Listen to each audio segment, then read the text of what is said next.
here. Eanix, they need to find some sort of redemption here heading into Game 2 if they want to keep their dreams of heading into Valencia alive. Team Rival not willing to first pick the Khepri, so they'll ban it out themselves. Eanix don't want to see Kalas on Fafnir either, so they're going to ban out the little dwarf. And Soul. I really like that ban. I think Eanix's mid laner Lobster plays a fantastic Soul, so get that out of here. I'm expecting Rival to first pick Terra here because of the way they orchestrated their strategy in game number 1. Obviously taking that with the Morrigan going into Terra every single time. So going to be the Nemesis actually to start things off, though. Still could look for the Terra as it's available, or allow Eanix to pick it up and go for the Morrigan. Well, Eanix are going to go for the Geb right here. Going to have a little bit more defensive prowess, big man Tings. We'll see what he's able to do with that. And then Ho Yi, that's Funball's go-to character these days. He really likes this god, and for good reason. He's really strong on this character. And, well, it's kind of what Deathwalker does with Bologna. That's true. Hu Yi on Funballer is going to be a great start for how they control the early pacing of the game. Hu Yi is one of these gods which can easily take down a jungle buff very quickly between his ricochet, especially if Eanix has been focusing on the strategy with their support to help him out. So Sun Wukong is also going to join us here for Eanix, a character that has come back. Why is he so prevalent? We've seen the additional buff to his abilities, right? There was a 10% additional physical power scaling on his Master's Will, 15% extra on his Cudgel, and then on top of that, the Shifter Shield resurgence here is a great addition for this god. The way he scales in the mid game, just spamming these abilities every single time. So Poseidon, a character that we haven't seen in a little while, will make the return. This is Lobster's, everything is one of Lobster's go-to characters. He's been playing for so damn long. But Isis is the response, and Wolfie's Isis, now that's the truth. There's a lot of control here with just that Isis alone. The damage is very evident out of Rival between this Ares Nemesis. Now the control between Isis Cupid really allowing that chemistry that Rival will need to take into these team fights. That huge double AoE ultimate between Isis Cupid is going to match out this Geb Hu Yi between the Suns and the Cataclysm. But now Hunbat's here for Fails. This could put Eanix in a good spot if they engage first. Double monkey, they win, double monkey. No, but real talk, Isis and Cupid create a great situation where the enemy just cannot walk in that area. We'll see how it works out. Team Rival versus Eanix, bringing it to you. Game number 2 here. Eanix needs to figure out some sort of way here as we're going to head into the game here momentarily.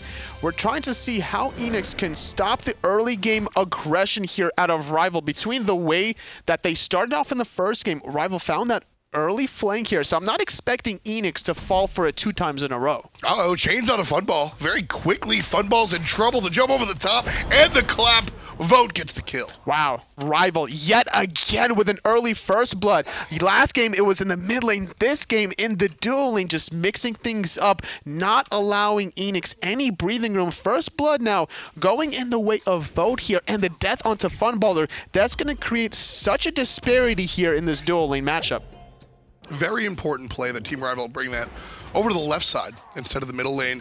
You got to keep things fresh. You got to see things changing. That's why we saw that the strategy pushing up as a unit, making sure nobody's surprised in the mid lane. Well, once that becomes meta, you got to move on. Funballer also has some more assistance there. He had Fails right around the corner, along with Big Man, even popping the Frenzy out of Big Man, but it just wasn't enough. These level 1 chains from Kalas is so detrimental towards crippling your opposition here, and I'm pretty sure Funballer didn't go for his dive bomb. If he did, he would have definitely popped bees and used that just to get away, and not having that option available to him, he's going to take an early spill, and despite dying on the left-hand side, Ducky is left alone on the right in a 1v2 situation. Not ideal for a Sun Wukong. I mean, Sun Wukong is certainly one of the characters that can handle that better than others, right? Sun Wukong can certainly clear by himself and do the whole 9. Why do you say it the other way? He just needs to not fall behind against the Bologna. He needs to make the same timing of rotations in these team fights. Ducky gonna stop out the bludgeon here. That's the one advantage that Sun Wukong does have in this matchup, to stop the slam portion of the bludgeon. But at the end of the day, with Bologna still getting those AoE cleaves off of the hammer, it's just gonna make it easier to outclear the Sun Wukong up until he gets about level 6 or 7. Yeah, I mean that's really when he comes into play, and then he looks to clear the wave nice and quickly. But Team Rival quickly off to a lead. Stealing away the blue buff against a Ducky here, even investing into this Bombus mask for the Sun Wukong solo lane, and by not getting his own blue buff, this 500 gold investment of the Bombus mask is basically useless. So not only is he behind in the net worth category, there's additional 500 gold of the Bombus mask that's not going to really translate in these team fights. Right, he should have, or can't say should have. You can't predict the future, but I'm sure he would rather now have a pair of boots. Vote on this Cupid. Certainly gonna have a lot of area denial. That's what I was getting into in the picks and bans towards the end of it. Wolfie and Vote combined will just create a giant spot of you can't walk here. That's true. Ducky, though, trying to hold the wave outside of his tower as long as he can. Not going to lose the gold on the tower, but he takes a little bit of poke in the process every single time. And with this control from Rival in the solo, jungle, and mid, they're able to take away not only the blue and speed, but control the right side mid Harpies along with a Fire Giant Elemental. So. The dash forward, gonna cut off Big Man Tings. No ultimate available for him, but the damage doesn't seem to be enough to change, though. That's gonna change everything. Big Man Tings gonna fall down here for the second kill for Team Rival, the second kill for Vote. Wow, Callus, he knows his damage output. He finds 2 chains onto Geb. He recognized, like, this is enough to kill him. Let me min-max my damage and find the 3rd chain onto Funballer just for good measure. Second kill for Rival already not even 4 minutes into the game. Getting off into a pretty good start. Now trying to continue the trend of invading the speed buff. Yeah, I think the loss to the Poppies was just a fluke. I might watch that VOD back again tonight, Toli, to see just what went wrong, because Rival, they just look so good. This is such a strong team.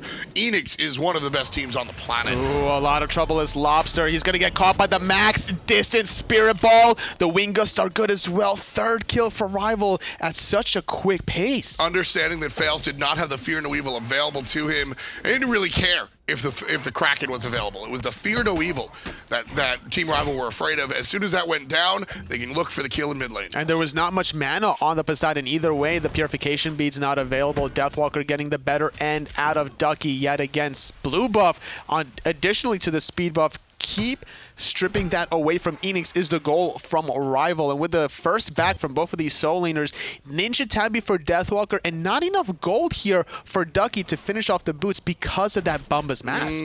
Yep, that's coming back to haunt him a little bit. The Bombas, I mean, so theoretically the Bombas will help him do extra damage, help him actually kill the buff and give him some sustain, but if you're just getting repeatedly invaded, then what point is there to it, right? Normally, I've been experimenting with this item myself as well, and it's great if you're able to just sit in your own lane, secure your own buffs without any sort of invades. But the way Rival have been playing this out, they look at they press tab, right? They see everybody's items in the beginning of the game. Once you kind of get into vision of each other, once those items are revealed, and they look like, okay, what are they building? How can we possibly exploit this? Okay, we see Ducky with Bombus Mask. He doesn't get a right to go for his own jungle now. Sure, yeah, not at all. And I mean, that was what Team Rival did last game as well. Eanix got the first speed and blue buff around 9 minutes. That was the first time they were actually able to touch their own buffs, because Rival had just repeatedly invaded. And continuing the same exact trend, speeds and blues stripped away from Eanix while Rival secure their own.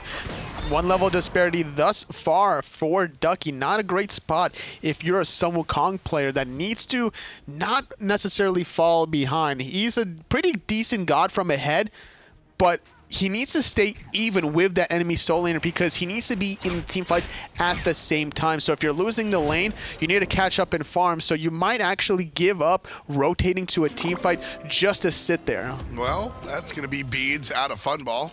Exactly what Vote really expects to get out of that one. And, you know, I think we should break down that phrase, Totally. A lot of times we talk about gods being good or bad from behind.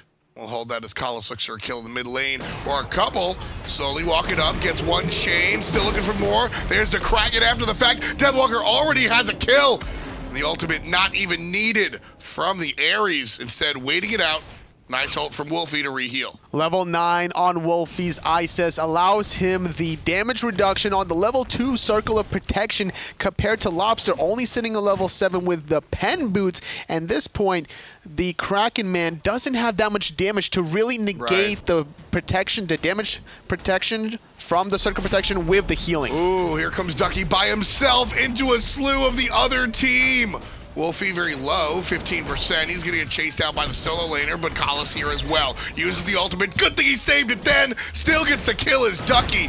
But will he get the counter kill? The answer is no. Ducky's gonna wind up with a second one. Scratch that, give it a fun ball. But Eanix wind up with 2 kills on the right side. That's 3, 2 for the rotating Hunter. Whether it's the Xingwei or the Huyi, Funballer knows when it's time to rotate to defend his own buffs. Second time in a row in 2 games where Funballer just has these spidey senses tingling, like, hey, I need to rotate around. And nice rotation from Ducky with the teleport to not lose this wave under his tower, but Vote is going to be able to strip away a red buff, so it's not all doom and gloom for Rival despite losing that last team fight. They're still ahead. Even more impressive to see Funball make that rotation on the Hou-Yi than the Xingwei. That's just a true understanding of timing windows. Your speed buff's coming in 30 seconds. I have enough time to clear this wave, back to base, start walking over there.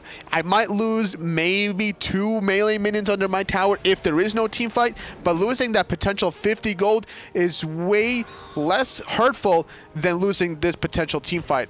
You know, I think that's kind of valuable, is that Funball is a very good player. Everybody knows that, but players come in different shapes and forms, and I think Funball kind of downplays his SMITE IQ. I think he just kind of plays the, I'm looking for the hot ricochet, mate.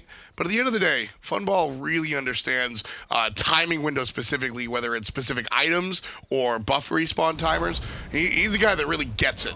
And you combine that with just his raw skill, it's a really fun show to watch. It's just a team play effort, whether or not it's him making the conscious decision or whether or not it's somebody calling that out for him to make that rotation. He's willing to be there and sacrifice that important farm in his own lane. He's been playing this game for so long. Mid lane, Funball gets a kill. Fails, gets a kill as well.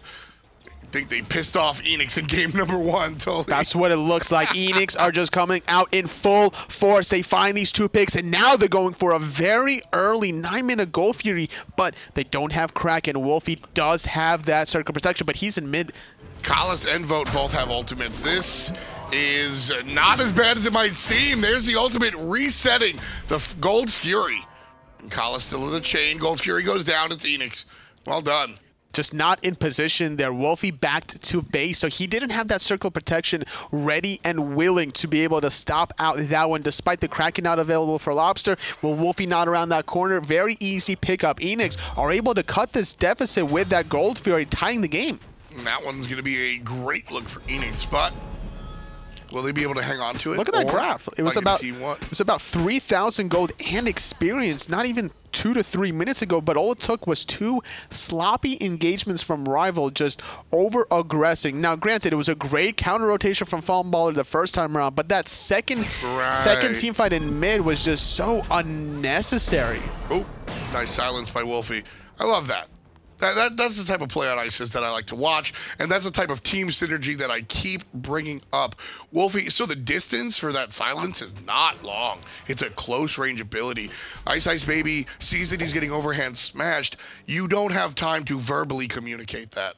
Wolfie sees his teammate, drops a silence. That's what you have to do, and not only that, you're slowing down the enemy target, you're stealing away some of his magical protections to allow you and your teammates to get it anyway. So this ability has a lot of utility, so trying to spam it is not a bad idea. Kalas getting collapsed on here, 2 chains, and there's a Kraken right under his feet. Still relatively tanky. Does not care. It do not matter.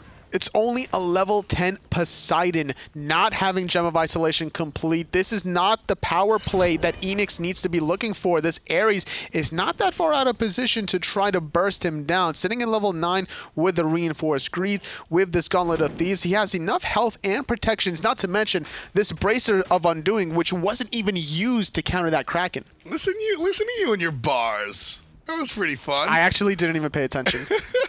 I'll re-listen to this VOD. I liked it. I'll give you 5 points, not the usual 10 points. I'll give you 5 since it was unintentional. Usually I just go 10 points. I'll give you 5. How about that? Better than last time. I'll take it. So far, Eanix have tied the game, but they haven't done anything with it. They are looking for their next opportunity, which is exactly what you should expect from a unit in this position. Eanix and Team Rival, Gold Fury, not up just yet. Fire Giant, way too early to progress on that. Teams really just kind of going, Rival sitting there going, oh, okay, we'll pump the brakes. And Eanix going, yeah, you better pump the brakes. And everybody just kind of going back to their corner going, all disgruntled and whatnot.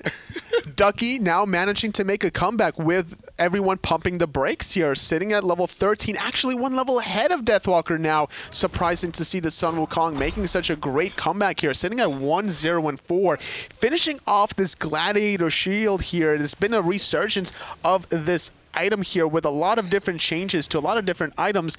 Players have been experimenting, so this item also is why we see more Sun Wukong play in action. This item giving you 10% cooldown reduction. It's cheaper than Breastplate of Valor, and every single time you hit an ability, you're gaining health and mana, and considering both the Cudgel and the Slow from Sun Wukong is only at a 10-second cooldown, you're getting that passive every 10 seconds. I mean, this item, so we call them bridge items, relatively inexpensive items that are purchased early on, sometimes sold later, but more importantly, just give you just enough stats so that you can progress on your build.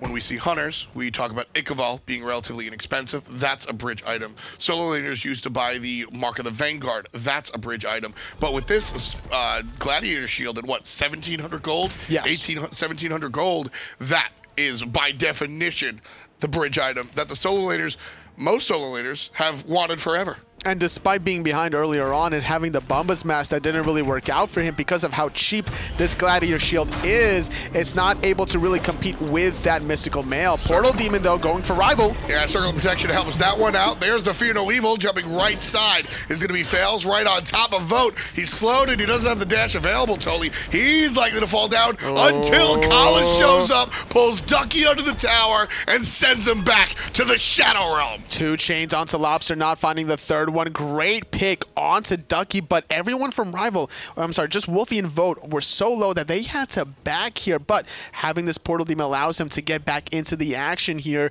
Not many waves here to be able to push under that tier 1 tower, whether it's mid or the solo lane, which gives enough time for Ducky to make the respawn and find the teleport. Oh man, that one hurts for Fails.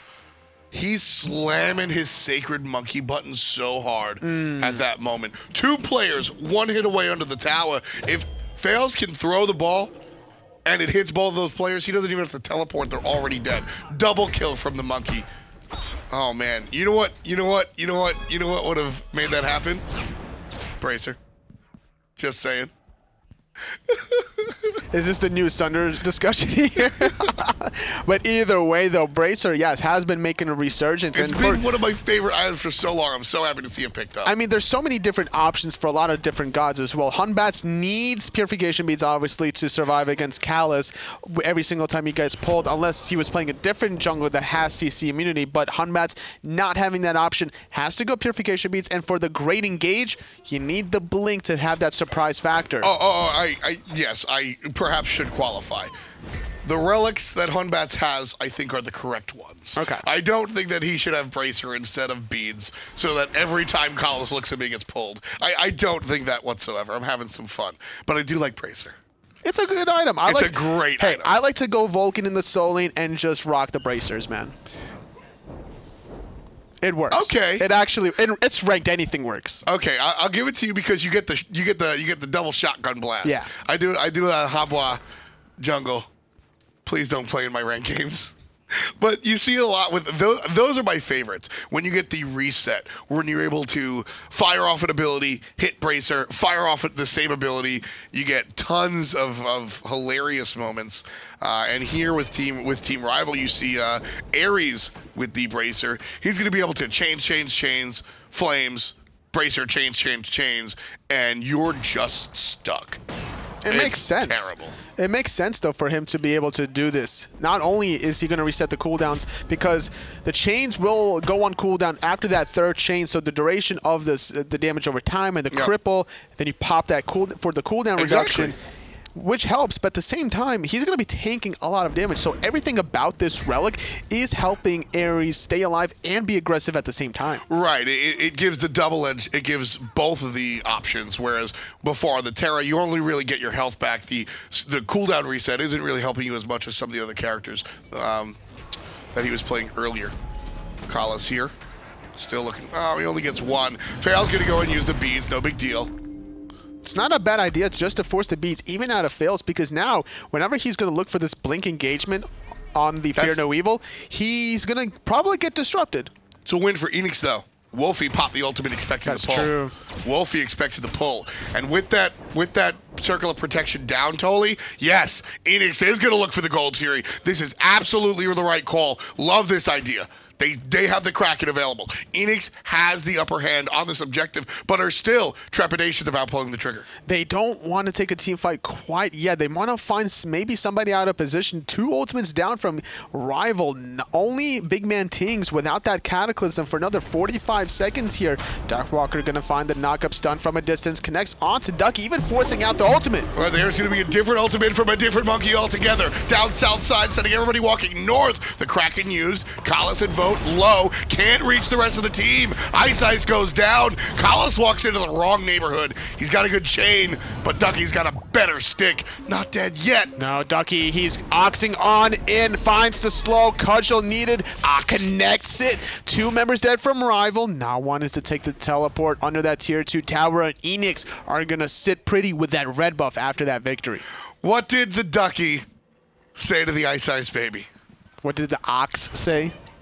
Let me ask you a question. 18 and a half minutes in. Gold Fury secured by Eanix. Great stuff after the stuff here. They get the red, they get the Gold Fury. This has been a complete turnaround from the squad. They were losing so badly here in the first game, but making this kind of mental adjustments in the second game shows that they're still here in contending for their rightful spot at Valencia. I love the graph. Really tells the story of this game. Right early, Team Rival find the kill on the left-hand side, kind of just shoots Funball in the foot and says, look, it's not going to be easy. And then Eanix say, all right, fine. And they just continue fighting into it, and they deal with it. They find a couple of team fight victories. Obviously, the Gold Fury that just happens. And Eanix, once down 2,500, find themselves leading 2,400. Still looking for some more action around the right side of the map here. Eanix have a decent kind of an advantage to be able to take this fight. Kalas yet again finding the pull this time. There's the pull. Big damage onto Fails. He's gone. Vote for him. Funball, the other hunter, gets a kill onto the Guardian, so it's a 1-for-1 so far, although in Rival's favor. Losing your jungler a little bit worse than losing your Guardian. Deathwalker just got eliminated. He stayed in the backline for just a little bit too long, and now without Ares or Bellona for Rival, it's going to be a 4-on-3 advantage for Eanix. They're not wanting to go for the Fire Giant, obviously too early in the game for that, so going to get 500 gold under mid. And might push it. Looking, no, okay. I saw the body language, I guess you'll see. The aggression from Eanix looked like they were trying to catch Vote out, but as soon as some friends showed up, the tower was the only option, and Eanix leave their kill count at number 9, leading still by about 3,000. It's just a game of inches for positioning, honestly. You're like kind of elbowing each other for a little bit of extra wiggle room, and Eanix was able to put more pressure on that tier 1 mid tower, try to see if they could find somebody else extra, and if they did, then they could extend towards the tier 2, but not finding it, they're going to pull their elbows back into their side and just walk comfortably away with that 500 gold. Yeah, positioning is so important here. So Cupid, if Cupid is at a spot a little bit on the... If you split the tower in half and the Cupid is on the front side of the tower, his dash gets disrupted by the wall. You see Eanix go for the kill. Cupid stays on the backside. Eanix knows that his dash goes right into the jungle. They don't want to fight into the enemy jungle, so they don't go for the kill. If Cupid walks up 2 body sizes, he's dead. That's how important his positioning was. That's how precise his positioning was, let's say. 21 minutes into the game, Rival this time around experienced their first actual deficit in this whole entire set, down about 2,500 gold, almost 3,000 gold, but more importantly, the experience that's rounding up to about 5,000 here.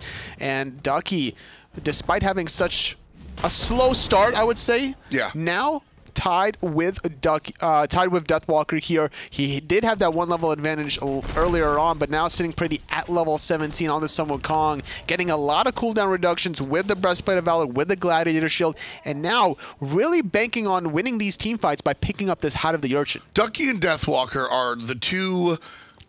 They represent the two mindsets of the solo lane Anatoly. I think you went to this. I think Ducky goes to the school of Anatoly, but right now, Ice taking Big Man Tings to school. Oh my Big God. burst, and Vote gets the last hit. Thank you, Nemesis. Just not able to survive this time around. Big Man Tings, he's going for an aggressive option with the Blink instead of the Bracer, so all the damage bursted by the Nemesis, showing what it's truly capable of. So what I was talking about with Deathwalker and Ducky, Deathwalker is the guy with the shades on, wanting to get the highlight play.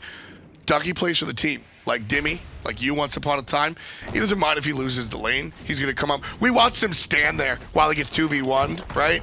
All right, man, I'll get you later. That's Ducky's mentality. He wants to win the game later on with the team. Deathwalker, he wants to montage you a little bit. It's all about the utility, honestly. Whatever you can bring to the team fight that's more than just pure damage and denial here from Deathwalker. Yep. There's something that could be said about these, whether it's a Solin or a Guardian, about mentalities and how you play team fights, and that also can be shown by what you're building into. Now, that's also dependent on what god you're playing as well, because you can't have the same exact utility build on the Bologna, for example. And one of my favorite things about that sort of thought process that solo laners go have two main schools of thinking is that neither one is better or worse. It's all about what works with the team. That's true. If you switch Deathwalker and Ducky, who I think are both phenomenal players, I think both teams are worse off because Deathwalker has that individual mentality where Eanix needs Ducky to play with the team because you got Funball and Lobster, right? Or you got Funball and Fails, excuse me, right? Lobster and Ducky are going to play with the unit. And then you look at Ducky on the other team. Rival need that superstar. And Deathwalker is defaulted to be that guy. Ooh. So both sides are represented. There's the Kraken. Callus in trouble. He's going to be down unless he saves himself, the Bracer got him to full health. The Isis Circle also healing him up a little bit further. Vote with the Cupid Hearts to sustain Wolfie even further on. And it was a great engage from Fails, but even better counter engage by Callus to be able to absorb all those cooldowns, survive the Kraken, and then turn it around with that Bracer. The only ultimate available is Funballs. Ducky's is there, but team fight ultimate. The Suns come down, will have more of an impact on Ducky's extra life. I heard you solo laner. Listen, when it comes down to it, fighting around the Gold Fury, I think Funball's ultimate a little bit more relevant than Ducky's. Depending on how aggressive Ducky wants to be. Because Funballer can use that ultimate defensively as well, just to zone out depending on how aggressive Eanix wants to be here. But Rival, they need to respond to this goal fear that's being pulled by Eanix. But like I said, with the Suns available, this is theirs to take. They're going to go for the fight. Ducky uses that ult, very important that he had it there. The rest of the team going to fall back on the 5. What is it called? It's the Gold Fury. Oh, thank you.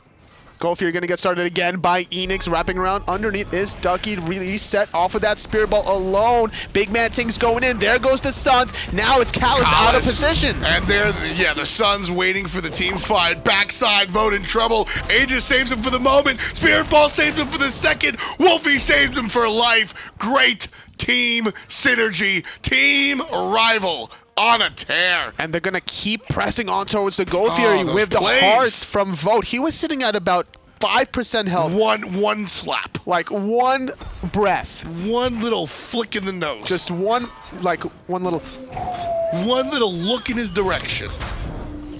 That's all you got. Everything I was about to say is not cast friendly.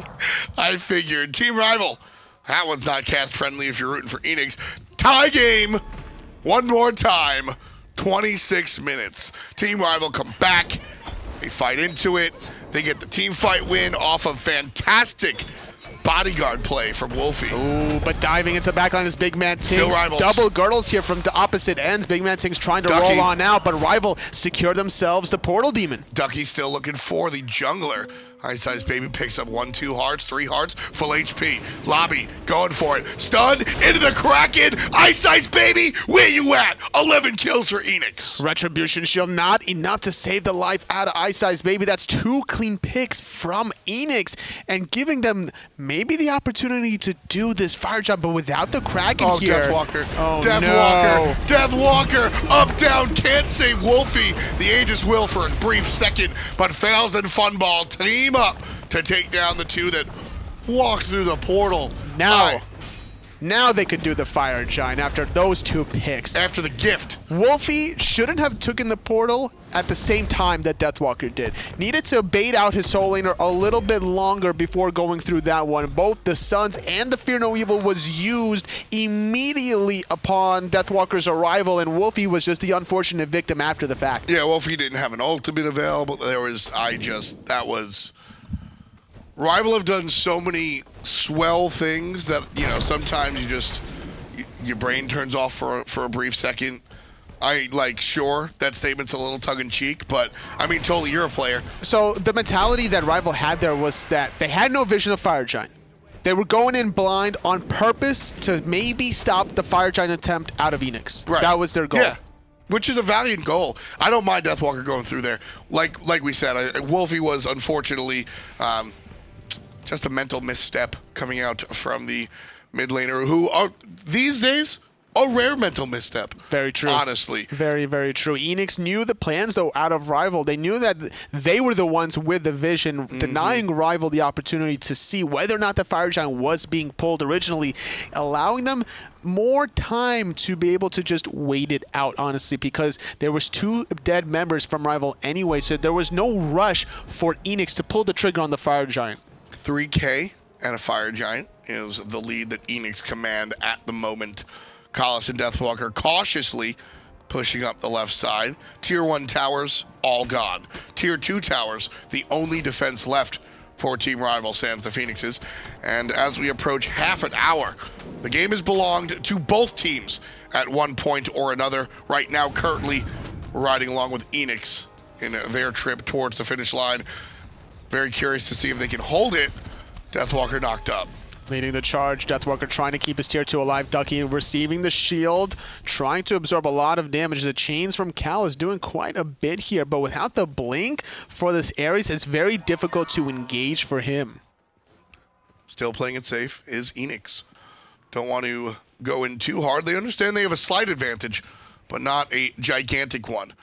Really just waiting on an opportunity. They're just going to walk in and see how Team Rival react. Ice Ice Baby on the right side being protected or stopped by Fails, however. And slowly, tower just chipping down. Ultimate vote might be good here, but Collis is the answer after the fact. 2 players grabbed, other 2 beads. Collis in trouble. He uses the bracer, but it's not enough this time around. Funballer finding the first victim of this engagement. Tier 2 still stands for as long as it possibly can. 5-on-4 for Eanix for another 30 seconds. Gonna start transitioning over towards that mid lane. This tier 2 and mid should fall as well. Eanix too smart. Rival threw them. I love what Rival did.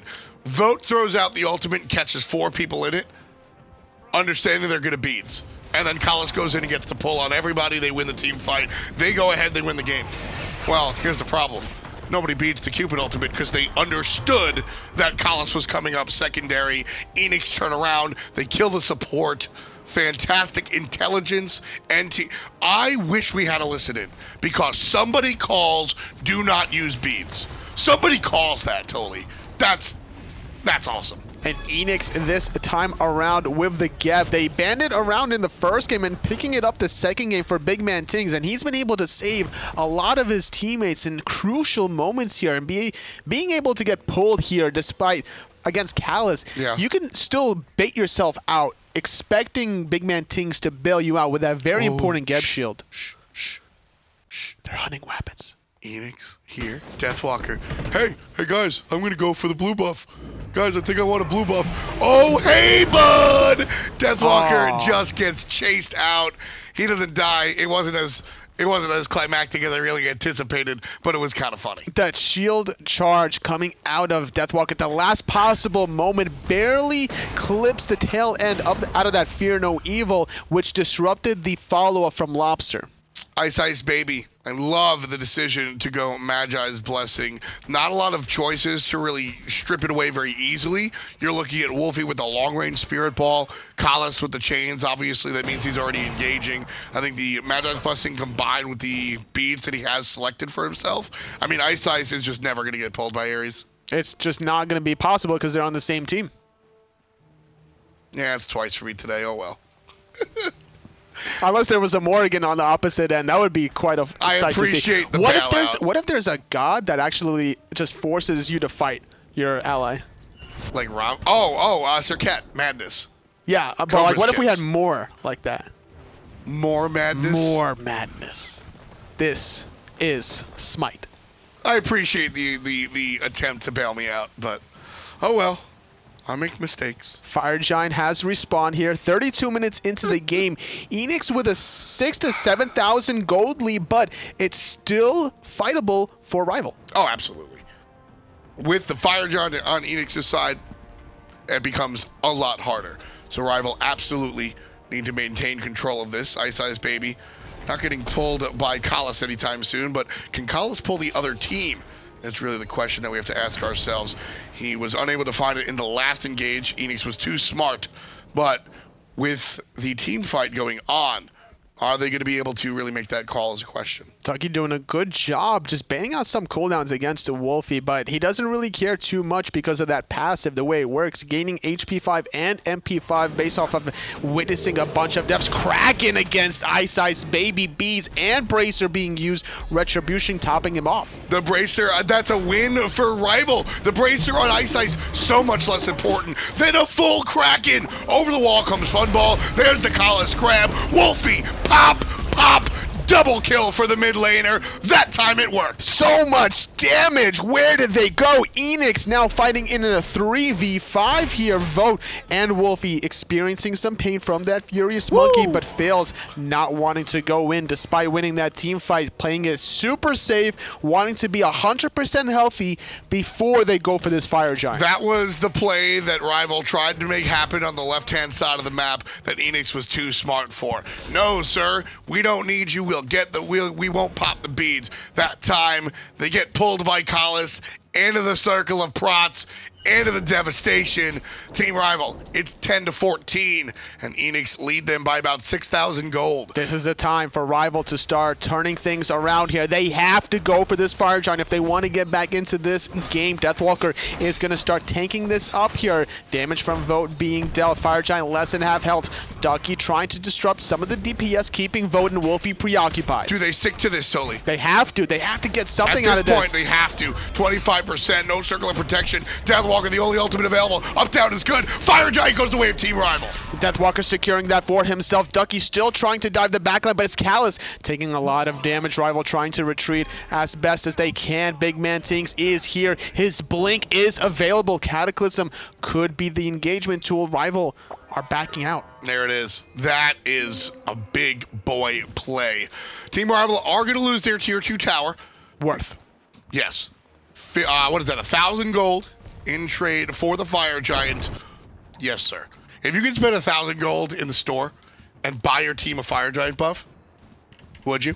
1,500 gold, I would sacrifice that in a heartbeat for my team. Like, yeah, we're going to lose this gold for the Fire Giant. This late in the game with everyone having about 5.5 to 6 items complete here, it's very important for these teams to really start controlling this objective. And by losing that last encounter for Eanix, they were playing so well that whole game. Yeah. And all it took was that one double pull into circular protection, and Rival just turned everything around. The game can change on a hinge like that. Eanix are very successful, but Team Rival, I think, are the team fighters at the moment. And again, I affectionately call this team Energy, called this team Energy Junior because of, well, a number of reasons that I won't dive into now, but all positive. I think it's time for me to stop calling them Energy Junior and just start calling them Team Rival. Wolfie gets the goal here, giving them more of a comeback here. Now only 5,000 goal behind. Rival making strides towards getting back into the game. Yeah, brief pause. I really hope this one's brief. I want to see what happens. Eanix, I mean, it wouldn't surprise me if Eanix comes back and beats them in a team fight and we're here for another 20 minutes. We saw it in the first game how Eanix got the Fire Giant, tried to aggress under the tier 2 solo tower out of Rival, but the great Morgan transformation onto Terra for Wolfie kept them in that team fight. The question is, how is Eanix going to hold on to this team fight? Because they don't have the same option that Wolfie did last game. Sure. If the damage from Lobster gets negated by all these bracers or the retribution out of Ice Ice Baby, then the team fight's going to go in Rival's way. Lobster has to be very calculating as to when he throws out that Kraken. Yeah, throw the Kraken onto the Ice Ice Baby. That was... He just didn't know the bracer was there. That's the only explanation I have. Lobster is a veteran player. He understands that he kills the Nemesis in that situation. Basically, unless Nemesis has a bracer of undoing or a meditation. And he happened to have a bracer. And even if he does have bracer, it's still better to Kraken a target that has a bracer than a target that has an Aegis, because there's still kill potential there. The burst damage is available. What I'm saying is that if Lobster kills the jungler there, that's Eanix's game. Almost. They get the Fire Giant, they get the subsequent team fight. Right now, Big Man Ting's going in. Rival get the Portal Demon. Collis has a couple, grabs a couple. Pop goes to Weasel. Because the Weasel goes pop. Wolfie winds up with another kill. That's 11, but fails, bites back, taking down Big Man Tings. 1 for 1. Deathwalker not available here. Funballer and Lobster taking a lot of damage. And now Ducky is caught between a rock and a hard place. Blinking in his fails in the backline, catching Wolfie off guard. Up top is going to be Ice Ice, taking 3 with him, but he falls down. 3 dead on the side of Team Rival. They had the Fire Giant. Vote being chased here. They had the lead. Collis being chased here. But it's Eanix that are going to take at least a Phoenix. I'm playing it safe. They could potentially. It's only Vote alive here. Only 30 seconds for Deathwalker. And that wave is pushed relatively far that they could look for the aggression, but playing extra safe. I would have liked to see a right side Phoenix. All right, let's think about it here. Funballer, Lobster, Ducky. Ducky tanks. Funballer goes on the Phoenix. Lobster helps Ducky survive. Doable if the wave is under the Phoenix. It was... Eesh. You know what? I take it risky. back. With this side of a game, nah, you right. Take the win, go home. You wiped the Fire Giant. That's the win that you want to take. Team Rival used to have 5 players of the Fire Giant. Now they just have a Cupid. Eanix wins there. That's a good win. We saw what happened in game number 1 when Rival pushed the tier 2 mid tower, almost got the tier 2 mid tower, and then got punished for it afterwards. Yeah. So this whole set has just been back and forth action between game 1, game 2, and every 5-minute intervals in both games. Let's watch the graph one more time. Very rarely do I actually ask for the graph, but I think it's such an illustrative. It's such a neat illustration in this regard, because you see the game was owned by Team Rival with an early first blood all the way up until about 10 minutes when it came back and evened out. After that one, Eanix respond with an objective of their own. They control the game for a while. Team Rival fight back into a team fight. Haha, tie game. From there, Eanix launch. But Team Rival are still fighting and dancing with it. It just goes to show how evenly these two teams are matched here, heading into the 40-minute mark of play of action in the second game of the last set of the 3rd week for Europe, trying to qualify to Valencia. These teams are getting closer and closer here. Eanix itching their way a little bit more aggressively here, trying to find some more wards. Fire Giant started by Funball. He has a Geb shield, but it's quickly negated since Funball gets hit by the Fire Giant. There's going to be the initiation coming out from BMT, but he's by himself, Anatoly. There's the response. Kraken underneath. Wolfie's there to help out. Oh, not finding the pull that he really wanted, so Big Man Ting's able to run away, and Fails is going to retreat north side as well. Ducky's going to get pulled back in. He doesn't have ult. And there's going to be Wing Gust after the Spirit Ball. Ice Ice Baby gets the last hit. The jungler looking very strong here, 1, 4, and 8. A lot of those assists, very important to why Team Rival are where they're at. And this is the time for Rival to start grouping up here. 5-on-4. Ducky still dead for 55 seconds. That's all they need to be able to catch everyone slipping. It's only Funballer with his ultimate available. Look at this. Oh man, Fire Giant being started. We can't look at that. We'll look at this instead. 60% on the big man. Deathwalker and Ice trying to do their best to zone. There's the girdle. That means go for it. Fire Giant gonna be rushed down. Fails, can't find an entrance. Team Rival get the Fire Giant and push on into Eanix. The monkey, no jump. He'll get shielded. He'll walk away. Team Rival group up right side. Everything is pretty much even here. Despite the slight 4,000 gold disparity, 41 minutes completely negated as Rival can easily start sieging all 3 remaining tier 2 towers. Basically will even out the game, and this is Rival's time to shine. They have this Fire Giant buff for 3.5 more minutes. Yeah, unfortunately for Eanix, that last win just, they got to do it again.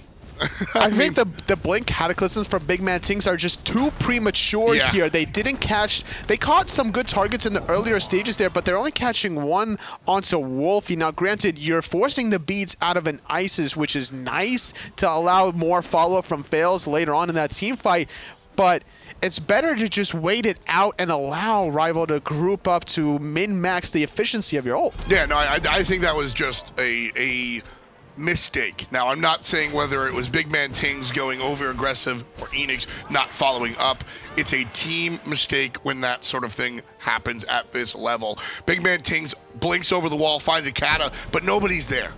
And like I said, it's less about which individual's fault it is and more about, listen, as a unit, it didn't work. Fix it. Wolfie with Book of the Dead. That's why you see that shield on top of him, giving him 20% extra health in a little bit of time here. And I like the patience out of Rival. They respected that Callus had to back and try to finish off some more items here. Fully complete now with 6 items. Trying to even go for the Portal Demon instead of grouping up here. Now, you don't really need this objective. They're looking for the fight. They're looking for the fight, totally. They want Eanix to try and stop this. There's no need for Eanix to even contest this with the Fire Giant squad. There's Fails, though. He's going for it, but the Frenzy popped on the other side. That cat is a huge deal. That cat is so much better. Down come the Suns. The Kraken's used as well. Eanix have no ultimates available, but they have not killed anyone. Ducky's trying to run away. The Heart Bomb will catch him slipping. Funballer trying to run on the north side, but Rival are cutting him off. And Deathwalker's here. Funball jumping back. Ice looking for it. Gets healed up thanks to the shield. Lobster, he's dead. Funball, he's dead. Well, he's next as soon as the Aegis is gone. There it is. 3 dead from Eanix. This is Rival's time to close out this set. Game. They are winning. Yes, they are. Game. For real though, Team Rival earning their victory here. 2-0, man. Eanix, they tried, and they tried very well. I don't want anybody saying, oh man, Eanix got rolled over by Team Rival. This was a fantastic, fantastic set. I almost want to thank Rival and Eanix for giving us such a great set to watch. They've just been, both of these two teams honestly have been playing a lights out today. Both